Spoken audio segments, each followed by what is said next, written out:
গানের জন্য আমার কাছে ইনস্ট্রুমেন্ট নেই, ভার্সিটি থেকে কি দিবে এগুলো? তানিয়া অদিতির হাত থেকে সাইন করা লিস্ট নিয়ে জমা করলো বাকি লিস্টের সঙ্গে। বলল, হ্যাঁ দিবে, তুই চিন্তা নিস না। কথাটা বলে অদিতির কাঁধে চাপড় দিয়ে চলে গেল আবার সামনে। গানের প্র্যাকটিসের জন্য ডাকছে তোমাদের। জুনিয়র ছেলে এসে বলে গেল অদিতিদের ক্লাসরুমে। তানিয়া যেহেতু ওদের এই কাজের ভলেন্টিয়ার, তাই ও সবাইকে খুঁজে খুঁজে ডেকে নিয়ে গেল অডিটোরিয়ামে। ওখানে সামনে দুদিন গানের আসর বসবে। অডিটোরিয়ামে ইতিমধ্যেই অনেকগুলো গিটার, ড্রাম, মিউজিক ইনস্ট্রুমেন্ট রেখে দেওয়া। অদিতি গিয়ে দাঁড়ালো সবার মাঝে। তানিয়া অদিতিকে দেখে পাশের কয়েকটা ইনস্ট্রুমেন্ট দেখিয়ে দিয়ে বলল, অদিতি, এখান থেকে চুজ করে নে ইনস্ট্রুমেন্টস আর প্র্যাকটিস করা শুরু করে দে। অদিতি মাথা নাড়ালো। ও ধীরে ধীরে হেঁটে সবগুলো গিটার নেড়েচেড়ে দেখছিল। এখানের মধ্যে একটা নীল রঙের গিটার ভীষণ সুন্দর, সবগুলোর মধ্যে দেখে মনে হচ্ছে দামিও। অদিতি খুশি হয়ে সেটাতেই হাত দিল। ভারী গিটারটা তুলে নিল নিজের হাতে।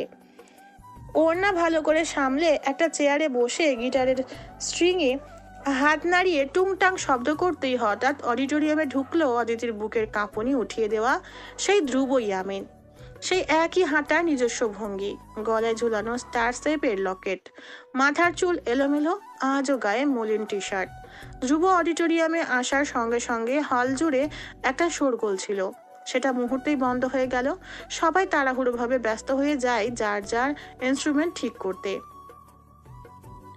ধ্রুব নিজের মতো করে হেঁটে গিয়ে বসলো নিজের জন্য সবসময় বরাদ্দ করে রাখা চেয়ারটাই। অদিতি ধ্রুবকে দেখছে, সঙ্গে অনুভব করছে সেই একই যন্ত্রণাদায়ক বুকের কাঁপুনি। কেন বারবার বারবার ধ্রুবকে দেখলেই এলোমেলো লাগে অদিতির নিজেকে। ধ্রুবকে দেখলেই মনে হয় ছুটে কোথাও পালিয়ে যেতে। এই কেনগুলির উত্তর হয়তো কোথাও না কোথাও অদিতির কাছেই আছে, কিন্তু ভীতু অদিতি এসব নিজের মনের কোথাও জায়গা দিতেই চায় না। ও ছুটে পালিয়ে যায় এই অনুভূতিগুলো থেকে। অদিতি তানিয়ার কানের কাছে ঝুঁকে ডাকলো। তানিয়া। তানিয়া সবার পারফরমেন্স নোট করছিল। অদিতির ডাক শুনে ওর দিকে ঝুঁকলো। অদিতি ধীমে গলায় জিজ্ঞেস করলো, সিনিয়র ছেলেরাও আমাদের সঙ্গে একসঙ্গে পারফর্ম করবে? তানিয়া অদিতির কথা শুনে ওর দিকে ভ্রু নাড়িয়ে পরপর আর চোখে ধ্রুবর দিকে চেয়ে হঠাৎ শব্দ করে হেসে উঠল। ধ্রুবকে শুনিয়ে শুনিয়ে বলতে লাগলো, আরে অদিতি, ধ্রুব ভাই তো আমাদের ভার্সিটির সেরা গায়ক, সব গানের পারফরমেন্স উনিই জাজ করে, তারপর স্টেজে পারফর্ম করার জন্য সিলেক্ট করেন, তুই এটা জানিস না? অদিতি তানিয়ার এভাবে জোরে জোরে বলা কথায় রীতিমতো ভড়কে গেল। চোখ বড় বড় করে ধ্রুবর দিকে তাকালো। ধ্রুব তীক্ষ্ণ চোখে তাকিয়ে রয়েছে ওর দিকে। অদিতিকে কি ভাবছে সে? ও যেচে তার খোঁজ নিচ্ছে, কিন্তু অদিতি তো ধ্রুবর কথা জিজ্ঞেস করেনি। ধ্রুব চেয়ে আছে এখনো, ওর চোখে মুখে কিছুটা অবাক ভাব। হয়তো আশা করেনি অদিতি ওর সম্বন্ধে জানতে চাইছে। অদিতি অপ্রস্তুতভাবে চোখ ফিরিয়ে নিল দ্রুত। তার দিকে আর একবারও চোখ দেওয়া যাবে না। কিভাবে যেন তাকায়, যেন চোখের ইশারায় অদিতিকে কিছু একটা বলে। অদিতি গিটারে সুর তুলছে। ধ্রুব তখনও আশেপাশে তাকিয়ে কিছু খুঁজছে। হঠাৎ অদিতির হাতের দিকে চোখ গেল। ওর হাতে ধ্রুবর সেই গিটার। ধ্রুব গিটারটা দেখে আবার অদিতির গোলগাল মুখের দিকে তাকালো। গম্ভীর স্বরে সবার মধ্যেই ডাকলো, অদিতি। অদিতি চমকে তাকালো। ধ্রুবর আচমকা ডাকে সবাই ওর দিকে তাকালো। অদিতি জবাব দিল। চিচ্ছি। ধ্রুব বরাবরের মতোই শান্ত স্বরে অদিতির হাতের গিটার ইশারা করে বলল, দ্যাটস মাই গিটার। অদিতি নিজের হাতের গিটারের দিকে তাকালো। তারপর লজ্জায় পড়ে ধ্রুবর দিকে তাকালো। ধ্রুব তখনও অদিতির দিকে ভ্রু নাচিয়ে তাকিয়ে আছে। অদিতি গিটার হাতে উঠিয়ে দাঁড়িয়ে ধ্রুবর দিকে গিটারটা বাড়িয়ে দিল। ধ্রুব হাত বাড়িয়ে অদিতির হাত থেকে নিল সেটা। তখন ঘটে গেল অনাকাঙ্ক্ষিত ঘটনা। গিটার নেওয়ার সময় ধ্রুবর হাতটা আচমকা ছুঁয়ে গেল অদিতির আঙুলগুলো। হঠাৎ পুরুষালী এমন রুক্ষ হাতের স্পর্শে অদিতি চমকে গিয়ে গিটারটাই হাত থেকে ফেলে দিল। সম্পূর্ণ অডিটোরিয়ামে ঝমঝমিয়ে আওয়াজ হলো। ধ্রুব হতভম্ব চোখে একবার মেঝেতে পড়ে থাকা গিটার দেখে, আর একবার অদিতিকে মাথা তুলে দেখছে। ওর এত শখের যত্নে রাখা গিটার। অদিতি এমন একটা ঘটনায় ভীষণভাবে অপরাধ বোধে ভুগলো। দ্রুত গিটার মেঝে থেকে তুলে ধ্রুবর পাশের চেয়ারে রেখে দিল। আইঢাই করে উঠে বলল, আমি ভীষণ সরি, আমি বুঝতে পারিনি এভাবে। এটা গিটার ভালো আছে বোধহয়, এখনো নষ্ট হয়নি সম্ভবত। অদিতি চোখ মুখ কুঁচকে ধ্রুবকে বারবার সরি বলছে। ধ্রুব স্থির চোখে অদিতির মুখের দিকে চেয়ে রইল। একটা সময় নিজের চোখ সরিয়ে গিটার হাতে নিতে নিতে বলল, রিল্যাক্স, আমি চেক করছি। ওয়েট। অদিতি চুপচাপ গিয়ে বসলো নিজের চেয়ারে। ধ্রুব গিটারের স্ট্রিংয়ে আঙুল নাড়িয়ে সুর তোলার চেষ্টা করছে, অথচ সুরগুলো ছন্দপতন হচ্ছিল বারবার। অদিতি তীব্র অপরাধ বোধ নিয়ে ধ্রুবকে দেখছে। ধ্রুব বিরক্তি হয়ে গিটারটা রেখে দিল। পাশ থেকে একটা ছেলে বলল, ভাই, গিটারটা ঠিক করাতে হবে বোধ হয়। ধ্রুব হাত দেখিয়ে আটকে দিয়ে বলল, আমি করে নিব এটা, তোমরা প্র্যাকটিস শুরু করো, আমার যেতে হবে। ধ্রুবই আমি পড়াশোনায় ফাঁকিবাজ হলেও গানের ব্যাপারে ও একটু অন্যরকম। ওর শখ এটা, যা ওর একাকিত্ব দূর করতে ব্যবহার করে এসেছে ছোট থেকে বাসায় দরজা বন্ধ করে গান গাইতো ও। তবে যখন থেকে ধ্রুবর অ্যানসাইটি অ্যাটাক হওয়া শুরু হলো, ডাক্তারের কথা মতো ধ্রুবকে তখন ভার্সিটির গানের প্রোগ্রামগুলোতে নাম জড়িয়ে দিলেন সৌরভ। বখাটে ধ্রুব ইয়ামিন এই একটা ব্যাপারে ভীষণ যত্নবান। ও নিজে থেকেই ভার্সিটির প্রোগ্রাম গান গায়, তবে আজ অবধি কোনো পুরস্কার নেয়নি গানের জন্য। ও এমনই, গান গাওয়া শেষ হলেই ওকে আর খুঁজে পাওয়া যায় না। ও ছুটে বেড়ায় নানা দিকে। পরবর্তীতে প্রফেসররা বিরক্ত হয়ে ধ্রুবকে প্রাইজ দেওয়াই বন্ধ করে দিয়েছেন। সেসব কথা যাক, আপাতত সবাই প্র্যাকটিস শুরু করেছে। অদিতি অন্য আরেকটা গিটার হাতে তুললো। ধ্রুব আরেকজনের গিটার নিল নিজের হাতে। ও আলগোছে সেটা হাতে নিয়ে স্ট্রিংয়ে হাত নাড়াতে নাড়াতে আরও একবার অদিতির দিকে তাকালো। ভাবেও সামান্য হাত ছুতেই এই মেয়ের এত করুণ অবস্থা দেখে হঠাৎ করে গম্ভীর ধ্রুবর কেন যেন হাসি পেয়ে গেল। এতটা নাজুক মেয়ে তো আর ঢাকা শহরে সবসময় দেখা হয় না ওর। বলতে চাইলে এই প্রথম। অদিতি তখন আনমনে গুনগুন করছে। হঠাৎ করে ধ্রুবর মনে প্রশ্ন জাগলো, এই মেয়েটার গানের গলা কেমন? ও গান গাইলে ওর মুখের এক্সপ্রেশন কেমন হয়ে যায়? সুর তোলার সময় কি চোখ বন্ধ করে সুর তোলে? গান গাইতে গেলে ওর মনে কি বাকি সবার মতো কেউ ভেসে ওঠে? এসব জানতে ইচ্ছে হওয়া অবশ্যই বোগাস, একদম বেহুদা। তবুও ধ্রুব নিজের এই মনের বেহুদা চিন্তা থেকে নিজেকে দমাতে পারলো না। আনমনা হয়ে রইল পুরোটা ক্ষণ। দেখতে দেখতে অদিতির পালা এলো গান গাওয়ার। অদিতি আর চোখে একবার ধ্রুবর দিকে তাকালো। ও ধ্রুবর সামনে গান গাইবে? মনে মনে অদ্ভুত একটা অস্বস্তি হচ্ছে ওর। তবুও অদিতি উঠে দাঁড়ালো, গিটারে গানের সুর তোলার চেষ্টা করলো। তারপর চোখ বুঝে গলা ছাড়লো।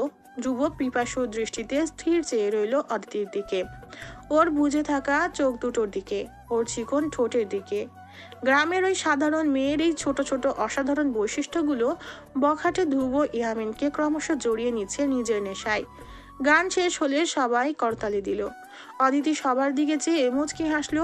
তখনই ধ্রুব ইয়ামিনী হৃদয় লুটিয়ে পড়লো ওই নারীর তরে। হয়তো সেটা স্বয়ং ধ্রুব নিজেও বুঝেনি। সবার গান গাওয়া শেষ হলো। ধ্রুব ওর নষ্ট গিটারটা কাঁধে ঝুলিয়ে বেরিয়ে এলো অডিটোরিয়াম থেকে। ধ্রুব বাইকের চাবি হাতে ঝুলিয়ে বাইকের দিকে এগোচ্ছে, পেছনে ওর সাঙ্গপাঙ্গ। ধ্রুবর গিটার দেখে ইহান বলল, তোর গিটার নাকি ভাবি ভেঙে ফেলেছে? ধ্রুব বিরক্ত হয়ে তাকালো ইহানের দিকে, বলল, ডোন্ট কল হার ভাবি। ইহান হেসে ফেলল, বলল, যে গিটার তুই আমাদের ছুতেও দিস না করে দিল। গিটার ওপরে ছোটবেলায় লিখে রাখতিস ডোন্ট টাচ। এখন একটা বাইরের মেয়ে দা ফেমাস ধূপ ইমালির গিটারটা নষ্ট করে ফেললো আর তুই কিছুই বললি না। তুই আমাদের সেটা বিশ্বাস করতে বলছিস, তাই তো? পাশ থেকে সুমন টিপ্পনি কেটে বলল, ভাই, আপনি প্রেমে পড়ার 2 নাম্বার স্টেজে আছেন, এটা কিন্তু ফাইনাল। রাজন টিপ্পনি কেটে বলল, ভাই, আজকাল দাড়ি না উঠে পোলাপান প্রেম করতেছে, আর আপনি কিনা প্রেম স্বীকার করতেই ভয় পাচ্ছেন। ধ্রুব ব্রু কুচকে ফেলল, বলল, আমি ভয় পাচ্ছি? রাজন হেসে হেসেই বলল, হ্যাঁ, পাচ্ছেনই তো। তোরে তো আমি। ধ্রুব তেড়ে গেল রাজনের দিকে। রাজন দৌড় লাগালো। ধ্রুব ধরতে পেলে মান ইজ্জত থাকবে না আর, রাস্তায় ধরে মাইর লাগাবে। তখন হোস্টেলে যাচ্ছে অদিতি। ও কাঁধের ব্যাগ এক হাতে চেপে অপর হাতে ফোনে কথা বলতে বলতে হাঁটছিল। ধ্রুব দৌড়ের সময় ওকে লক্ষ্য করেনি। অদিতি ফোনে কথা বলছিল দেখে ও ধ্রুবকে খেয়াল করেনি। তারপর দুজনেই খেলো ধাক্কা একটা। অদিতির ফোন ছিটকে পড়লো রাস্তায়। ও চোখ বড় বড় করে টাল হারিয়ে পড়ে যেতে নিচ্ছিল, তবে সামলে নিল ধ্রুব। কৌশলে এক হাতে চেপে ধরলো ওর পিঠ, অপর হাতে পাশে থাকা গাছ ধরে নিজেকেও একই সঙ্গে পড়ে যাওয়া থেকে আটকে ফেললো। অদিতি তখন হাতের আঙুল দিয়ে খামচে ধরেছে ধ্রুবর বুকের কাছে টি শার্ট। বখাটে ধ্রুব ইয়ামিন এবং গ্রামের ছাপোষা অদিতি হায়াতের প্রেমের শুরুটা হয়তো এখান থেকে শুরু হয়েছিল। ধ্রুব অবাক চোখে দেখে যাচ্ছে অদিতিকে। অদিতির আতঙ্কে নীল হয়ে যাওয়া মুখটি, ওর নাক, ওর তিরতির করে কেঁপে ওঠা ঠোঁট, কুচকানো দুই চোখ, সবকিছু মারাত্মকভাবে গ্রাস করে নিল শক্ত পাথর মজার ধ্রুব ইয়ামিনকে। ধ্রুব অনুভব করলো ওর বুক কাঁপছে, ওর শ্বাস প্রশ্বাস বেড়ে যাচ্ছে। ও স্বাভাবিক নয়, ভেতরে ভেতরে সবটাই ধ্রুবর নিয়ন্ত্রণের বাইরে চলে গেছে। ধ্রুব ইয়ামিন সম্ভবত ফেঁসে গেছে। অদিতি আশেপাশে ভয়ে ভয়ে তাকালো। কেউ কি দেখে নিয়েছে? না, কেউই দেখেনি। ও স্বস্তির শ্বাস ফেললো, তারপর চোখ মুখ খিচে ধ্রুবর বুকে ধাক্কা দিল। ধ্রুব বুঝতে পেরে সাথে সাথেই ছেড়ে দিল অদিতিকে। দুজনেই সোজা হয়ে দাঁড়ালো। অদিতি আর ধ্রুবর দিকে একবারও তাকালো না। ও রাস্তার আশেপাশে খুঁজতে লাগলো কিছু। রাস্তার একপাশে ভেঙে চুরে পড়ে থাকা ফোনটা দেখতে পেল। ভাঙা ফোন হাতে তুলে অদিতির মনটাই খারাপ হয়ে গেল। ও একবার ধ্রুবর দিকে চেয়ে পরপর চোখ করিয়ে নিয়ে ফোন হাতে উঠে দাঁড়ালো। ধ্রুব অদিতির মন বুঝে এক বাড়িয়ে বলল, ভেঙে গেছে না? আমি এটার ক্ষতিপূরণ। না। অদিতি সঙ্গে সঙ্গে জবাব দিয়ে দিল। ও চায় না ধ্রুবর সঙ্গে এভাবে বারবার কোনো না কোনোভাবে ওর দেখা হোক। অদিতি কখনোই চাইবে না যার জন্য অদিতির মন বারবার বেইমানি করে, কিছু একটা অনুভব করে, তার চোখে চোখ মেলাতে। অদিতি ঠিক করেছে ও আজ থেকে এড়িয়ে যাবে ধ্রুবকে যতটা পারা যায়। চোখে চোখ মেলাবে না, চোখে চোখ মেলালেই ওর বিপদ, ঘোর বিপদ। অদিতি তারপর ধ্রুবর দিকে আর একবারও তাকালো না, দ্রুত ওকে এড়িয়ে পাশ কাটিয়ে হেঁটে গেল। ধ্রুব আহাম্মক হয়ে অদিতির কাজগুলো দেখে গেল। মেয়েটার হুট করে হয়েছেটা কি ও বুঝতে পারলো না। অদিতি চলে যেতে রাজন এবার দূর থেকে এগিয়ে এলো ধ্রুবর দিকে। দুজনেই একই সঙ্গে অদিতির যাওয়ার দিকে চেয়ে আছে। রাজন নিজে এবার কিছুটা অবাক হয়ে বলল, ধ্রুব ভাই, ভাবি কি পালিয়ে গেল তোমার থেকে? ধ্রুব ব্রু কুচকালো। সেভাবেই অদিতির যাওয়ার দিকে চেয়ে দেখতে দেখতে প্রশ্ন করে বলল, এটা পালানো ছিল? রাজন সায় দিয়ে বলল, পালানোই তো। আমার সিক্স সেন্স বলছে ভাবি আজকের পর তোমার মুখোমুখি আর হবে না। ধ্রুব নিজের মধ্যে হয়তো নেই, ও বোকার মতো প্রশ্ন করে বসে, কেন? ও আমার মুখোমুখি কেন হবে না? রাজন একের পর এক ধ্রুবর অবিশ্বাস্য প্রশ্ন শুনে নিজেই হতভম্ব হয়ে গেল। ও এবার ধ্রুবর হাত ঝাঁকিয়ে বলল, ভাই আপনি ঠিক আছেন? ধ্রুব সম্বিত ফিরে পেল এবার। ও এসব কি সস্তা কথা বলছে? ধ্রুব ইয়ামিনের বৈশিষ্ট্যের সঙ্গে এসব যায় না। তাই ধ্রুব চোখ সরিয়ে রাজনের দিকে চেয়ে আবার মুখটা গম্ভীর করার চেষ্টা করে। গলা খাকারি দিয়ে পুনরায় নিজের ফর্মে ফেরার চেষ্টা করলো। সকাল থেকে খালি পেটে বেরিয়েছিল অদিতি। দুপুরের দিকে এবার ক্ষুধার পেট চোচো করতে শুরু করে দিয়েছে। তাই ক্লাসের ফাঁকে একবার ব্রেক পেয়ে ক্যান্টিনে এসে বসেছে। সিঙ্গাড়া আর চা অর্ডার দিয়েছে। হঠাৎ অদিতির সামনে এসে বসে পড়লো ধ্রুবদের ক্লাসের এক ছেলে। অদিতি ভরকে গিয়ে বড় বড় চোখে তাকালো ছেলেটার দিকে। ছেলেটা অদিতির দিকে হেসে তাকালো। পরিচিত হওয়ার জন্যে, হ্যান্ডশেকের জন্যে এক হাত বাড়িয়ে দিয়ে হালকা হেসে পড়ল, হ্যালো অদিতি, আমি তন্ময়। অদিতি তন্ময়ের বাড়ি দেওয়া হাতের দিকে তাকালো। হ্যান্ডশেক করাও কি এই ঢাকা শহরে ভীষণ স্বাভাবিক? অদিতি অস্বস্তিতে পড়ে গেল। ও হাত না বাড়িয়ে নিচু গলায় সরাসরি বলল, কিছু বলবেন ভাইয়া? ভাইয়ার রাগ, তার মধ্যে আবার হ্যান্ডশেক না করায় তন্ময় লজ্জা পেয়ে হাত নামিয়ে নিল। গলা খাকারে দিয়ে বলল, হ্যাঁ, আসলে আমি তোমার গান শুনেছিলাম, অসম্ভব সুন্দর গান গাও তুমি। অদিতি ধীমে স্বরে বলল, থ্যাংক ইউ। হঠাৎ ওদের কথার মধ্যে ধ্রুব ও সাঙ্গপাঙ্গকে নিয়ে ক্যান্টিনে ঢুকলো। অনেকে সালাম দিল সিনিয়র হিসেবে ধ্রুবকে দেখে। ধ্রুবর চোখ সহসাই গেল ক্যান্টিনের একপাশে বসে থাকা তন্ময় অদিতির দিকে।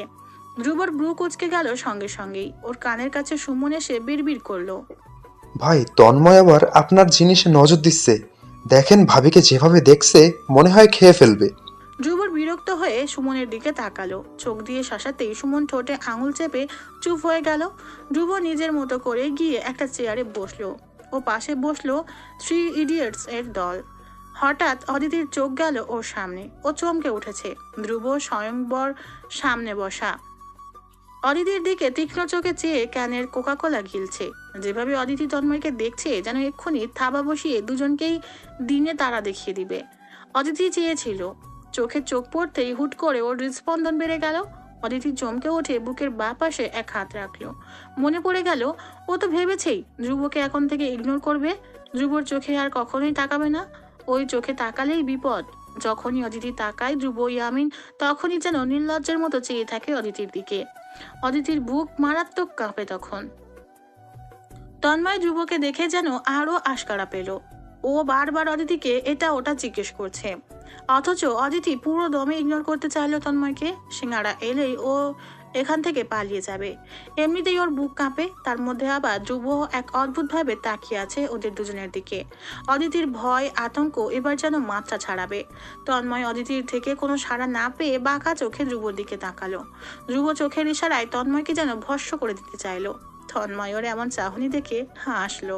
পরপর আবার অদিতির দিকে চেয়ে ধ্রুবকে শুনিয়ে শুনিয়ে বলল, can I get you number? I guess আমাদের প্রয়োজন পড়বে এটার।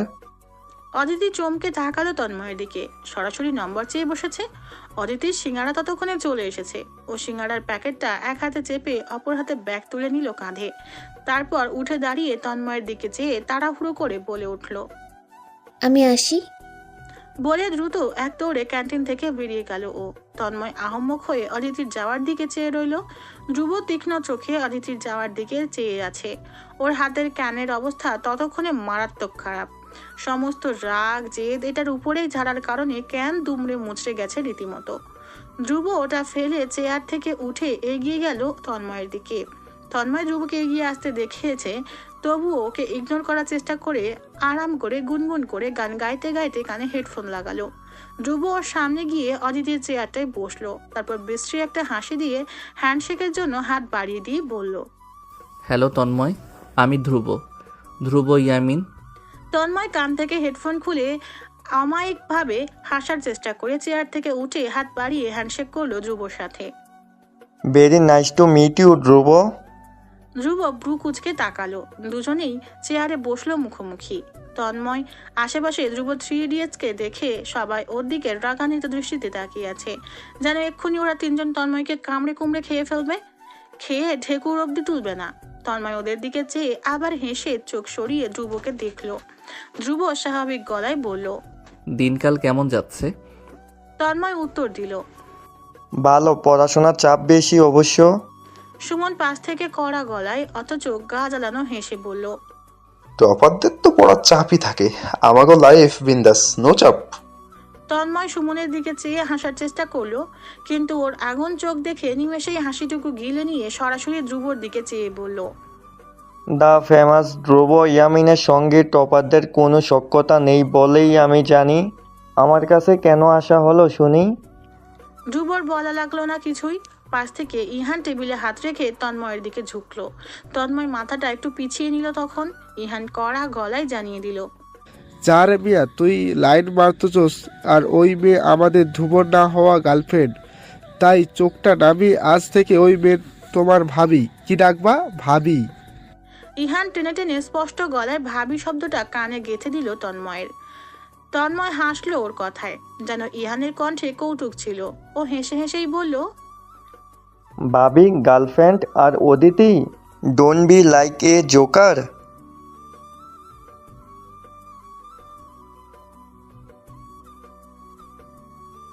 ধ্রুব এবার নিজে কথা বলল, অদিতি তোরে পাত্তা দিছে, তার মানে ও কমিটেড। এটুকু বোঝার জন্যে আমার মনে হয় কষ্ট করা লাগে না কোনো ছেলের। তন্ময় নিজের কথায় অটুট। ও বলল, নো, আমি বিশ্বাস করলাম না অদিতি ধ্রুবকে ভয় পায়, আমি তো সেটাই জানি। রাজন এবার রেগে গেল। ধ্রুবর সঙ্গে এমনভাবে হেয়ালিভাবে কথা বলা ওর মোটেও পছন্দ হলো না। ও 2 কদম তেড়ে গিয়ে বলল, এই পোলা, ভাইয়ের লগে মজা লস? চিনস আমাদের ভাইরে? তন্ময় রাজনের থেকে চোখ সরিয়ে ধ্রুবর দিকে তাকালো, খোঁচা দিয়ে বলল, চিনব না কেন? একটা বকাটে ইউজলেস ছেলে তোমাদের ধ্রুব ভাই। ধ্রুবর পরিচয় জানতে আমাকে বেশি দূর যাওয়া লাগবে না। এই ক্যান্টিনে যারা আছে তাদের যে কোনো একজনকে জিজ্ঞাসা করলেই হরর করে বলে দিবে তোমাদের ভাই কেমন আর কে। এতক্ষণ তন্ময়ের বকবকানি ধ্রুব শুনে এতক্ষণ মুখ বুঝে রাগ নিয়ন্ত্রণে আনলেও এবার যেন মাত্রা ছাড়াই। একটা অকাতের বাইরের ছেলে ধ্রুবর পরিচয় চেনাচ্ছে। রাজন আর কিছু বলবে তার আগে ধ্রুবর রেগে উঠে হিসিয়ে বলল, সব বাদ, মোদ্দা কথায় আয়। নেক্সট টাইম অদিতির পিছু নিতে দেখলে তোর বাপ মা আর ছেলের মুখ দেখবে না। তন্ময়, এইখানেই কোথাও তাদের টপার ছেলেরে গেড়ে রেখে দিব। তন্ময় হাসে, টিটকারি হেসে বলল,